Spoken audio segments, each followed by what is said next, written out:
I'd encourage you to focus on the many, many ways that we are moving forward, that we are supporting one another, that we are actually experiencing moments of joy each day, and that we are maintaining our relationships and our composure and our momentum. As our seniors have put it, we're stronger together. Thanksgiving Day, I like to see our cook perform her witchery.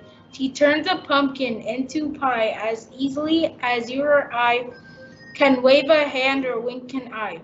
God bless America, my home sweet home.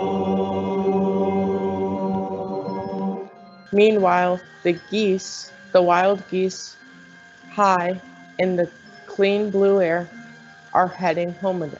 The stuffing keeps the savory turkey full. The homemade cornbread, golden like the falling leaves. Beautiful orange landscapes stretching farther than greed or malice, and grand golden feasts as glorious as innocence and laughter.